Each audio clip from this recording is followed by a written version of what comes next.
Yo, what up and welcome to the cupboard. I wanted to make a quick little video here regarding a trend that I've started to notice regarding iSheep. Now if you don't already know, iSheep are people that predominantly buy Apple products. Specifically I'm talking about iPhones here. You know, the people that buy the latest and greatest iPhone year on year without fail. What I've started to notice is, particularly with the release of the iPhone X here, that these people used to go out and buy the latest and greatest, but since the new price tag of this iPhone X, which is £1,000 here in the UK and obviously $1,000 in the States, they've started to question whether it's worth the money.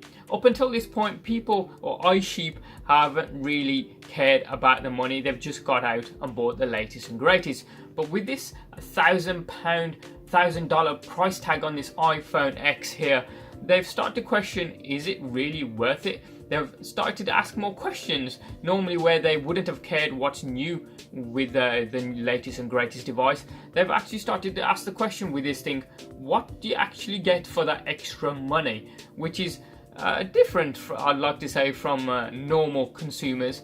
Normal consumers tend to ask, well, what you get for your money, whereas Apple users don't really tend to do that. Specifically the iPhone users, they tend to just go with the latest and greatest as soon as the new one comes out. But with this trend here for the iPhone X, they've started to ask a lot more questions, which is really good. And they've started to notice that Apple doesn't really give a lot of bang for their buck, particularly with the iPhone X. And it's funny how it's only taken the £1,000 price tag of this thing for them to ask the question. So they've been going to more and more shops to actually see how this thing feels in the hand, and they've actually realized, well, I don't really care about the full display, I don't really care about the Face ID or the AI emoji or whatever it's called. So what do you actually get for your money on day-to-day use when you're using the thing? And the answer they actually provide is, well, not a lot really, because the entire interface, the user interface of this thing looks exactly the same, pretty much, compared with previous versions of the iPhone. So the iPhone 10, the iPhone X here, and the £1,000 or $1,000 price tag is not really worth it. And I've noticed that these same people are heading towards the OnePLUS range of Android phones or the Google Pixel range of Android phones. They are jumping ship to Android because of the $1,000 price tag of this new flagship. And the question is, have you started noticing the same thing with people around you? I certainly have only seen one other person that's got the iPhone X while I was walking out and about. I haven't seen many people with this device, and the price tag definitely has something to do with it.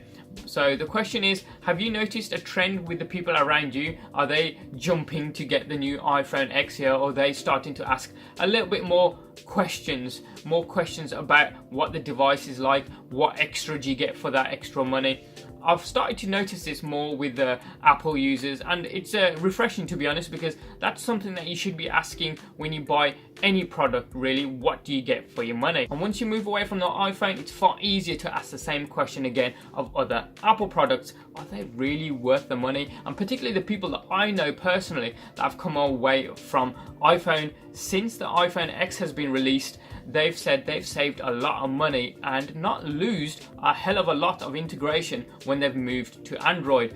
And that deadly ecosystem that Apple have got you hooked into, once you come away from that, you realize the grass is a little bit greener on the other side, and it's also a little bit cheaper, and you get more in terms of compatibility from other devices. So as I say, my question is, do you see many iSheep users coming away from the Apple ecosystem as a result of the iPhone X here?